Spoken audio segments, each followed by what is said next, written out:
Obviously, we just learned it. We just came in, so, they're expecting some mistakes, but, just want us to play hard and, try to learn the technique and the defense as best we can in this small weekend, and then we'll just pick right back up with the team when we get there. Will you stay after minicamp or come Yeah. back at a certain point? Yeah, I'm going to stay. What do you think anticipate maybe the biggest challenge will be from transitioning into the NFL from college? I would just say that the play style. I feel like the Browns play a different play style than I played at Michigan, so kind of just adjusting to more of the attack front defense and, kind of more penetrating than, playing lateral, which I did in college. I know it's early, but have you gravitated towards any of the vets kind of taking you under wing, coaches, maybe even a fellow rookie?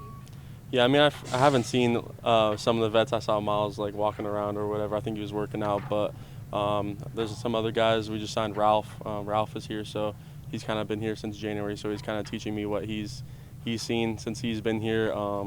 But yeah, just the other rookies, all the guys here, and then just good to meet everyone. Mason, the last time we talked to you, the draft obviously wasn't finished yet. These guys hadn't taken Shedeur Sanders. So what was your reaction to finding out he was going to be your teammate and just meeting him, your first impressions? Yeah, he was cool. I met him the other day for the first time, and seems like a good dude, and it was all about ball. So I want to play with guys that are like-minded.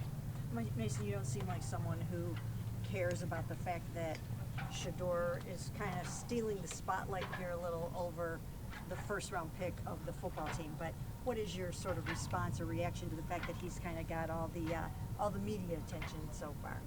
I mean, that doesn't really matter to me. I come to play football. If the media's on me, then they're on me. If the media's not, then it's not. I'm just gonna do my job at the end of the day. But I think you talked about meeting Coach Jock, throughout the process. What was that like, and how did you guys kind of form that bond that you talked about? Yeah, it was really cool. Ever since I met with him at the combine, and I can already see, the energy he has. He's a guy that has a lot of energy and always brings every day. So that's someone I want to play for. And then Coach Morris too, the assistant D-line coach, he's helped me too, just getting to know the basics and just kind of getting it down, and then come out here today and just put it all together. You mentioned walking around and getting to see Myles. Has that kind of sunk in for you yet, that you're now playing alongside guys like that of that caliber? Yeah, I feel like it will sink more in, once I get to be on the field with him for the first time. But yeah, obviously a great player and excited for that. Mason, have you thought about how this scheme specifically could kind of unlock like another level for you in your play? Yeah, I mean, Coach Jock always talks about taking the handcuffs off. I feel like, maybe in the scheme I was playing in before, I might have had handcuffs off, moving more laterally. But I feel like, Coach Jock and Coach Morris, this attacking front will help me and, unleash some new things in my game, and I feel like I can, be a great player in this scheme. What more do you think could be unleashed in your game? Just making more plays. In college I didn't have these crazy stat numbers, but I just feel like playing in this defense is, more penetrating, more attacking, more ability to make more plays. It seems like generally your position used to be more of a be seen, not heard kind of thing on a stat sheet. How do you think that's evolving over time? I mean, people get paid by making plays, so I feel like, that's what Coach Jock always talks about. He wants us, to get paid just like he wants to get paid. So we're all here for one job. We want to win, and, yeah. What does that mean against the run? Like, when you talk about getting upfield against the pass, but I mean, you and Kenneth were very good against the run at Michigan. So what changes are for you on that side? I just feel like it's just a little bit of technique. It's just a different style. I mean, obviously the same objective. You want to tackle the running back, create negative plays, turnovers, sacks, all that. But it just looks different, and I just need to get used to that. Since you were drafted, have you spent time looking at film of the Browns defense from last year? Yeah, I've been watching, just trying to get a, grasp of what it looks like, when we're really in the fire. So, I've watched a few games, some cut-ups of just how the D-line plays, not watching anything in specific, but just kind of watching how they play and, how I can see myself envisioning that.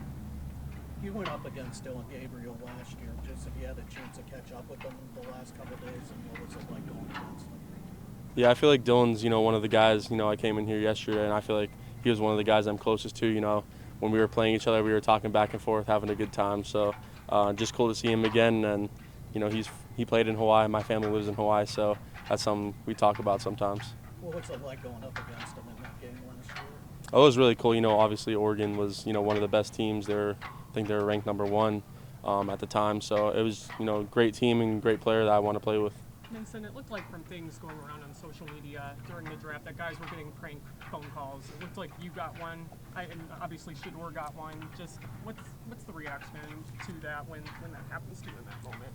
I mean, it is what it is. People are gonna, be people at the end of the day. If they want to do that, then, I had the same number since, I was a little kid, so I wasn't really thinking about it. But, it happened, and, we're off of that now, so.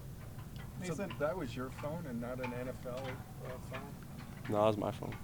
Mason, going back to Dylan Gabriel real quick, I mean, a lot of people talk about his size. I mean, you went against him. Do you even notice it when you're going against him? How did you kind of overcome that? Yeah, I feel like he kind of embraces. He's a smaller guy, and he does the things he needs to do to, create space for himself and do what he does on the field. So, I mean, I feel like he's been that size for a long time and he's played really well. So I don't think it's a problem. Have the Browns given you any marching orders in terms of where they want your weight to be? Do they want you to put on some weight, put on some muscle, or what is the plan there?